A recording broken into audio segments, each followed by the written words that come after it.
Hey, what's up, Castle Clash Hurshh here, and I'm just bringing you a quick update about the newest information we have about the upcoming update. This is talking about the boss fight, and what's really important here is that it's really going to level the playing field on boss fights, especially when it comes to permastunners.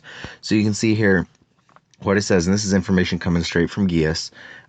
It says the implication update is almost everyone will get more HP from the boss compared to before, and that there's not really going to be much of a point in soloing the boss anymore. So those are the two main things.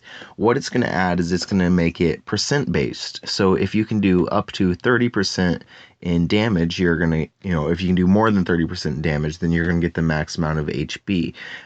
What we've done is we found out that if you can hit 30% damage on the boss, in other words, you can do at least 30% of the damage on the boss from the boss's max health in total, then you will earn about 1,000 or 14,000 HP every boss fight. 14,000 HP. So that's going to be huge for T3 boss.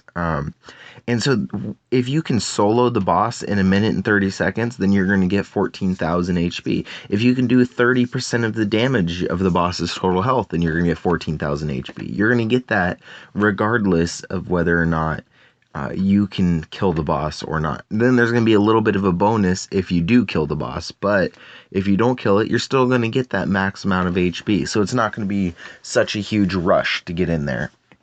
So there you can see it says depending on the total boss damage and that'll be rounded up by percentage. So then we'll scroll over. If all the members' total damage is greater than the boss HP, then the boss is dead. So, for example, if two people do half the boss's damage, then it's going to die just like normal. If both people start the boss, one of them does all of the boss's damage, and then the other one is still fighting, that person's damage is still going to get broken down into percentages and still get HP. So no matter if 5 permastunners or 10% or a whole guild of permastunners hits the boss all at the same time, everybody's still going to get the same amount of HP that they would have gotten regardless. So that's pretty awesome. I'm not going to sit here and read through all this, but you can see it if you want to read through it. And then we come to here, which is boss magic. You can see boss magic is going to be added, and this is going to be cool. I'm pretty excited about this. Magic is going to allow people to be able to permastun the boss a whole heck of a lot easier. You click the magic icon, probably just like when you're raiding and you're using magic from raids, and you can do that. Both magic can be used at the start of the fight. So in other words, you start the fight off, you've got both of them ready to use.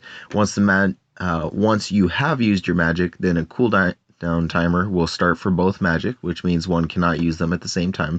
So in other words, if you want to use the shield, then you're not going to be able to use the experience or the damage boost at the exact same time. You have to do one at a time.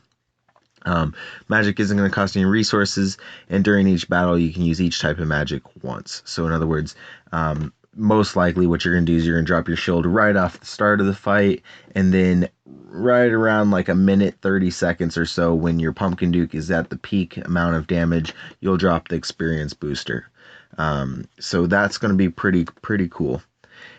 Also, if a member quits the boss or all the heroes die during the boss, then you need to go back to the boss screen, and there'll be a 15-second cooldown to be able to get back into the boss. And if you want to re-enter the boss fight within 15 seconds, then a message will pop up and it'll ask you to use your personal guild wealth to re-enter. So in other words, that's going to be using your shards in the guild to be able to jump back in there, skipping the cooldown, the 15-second cooldown.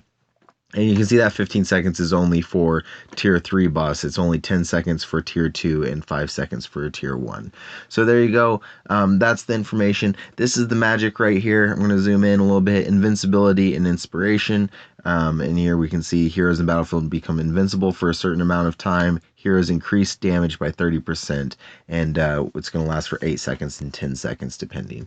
So there you guys go.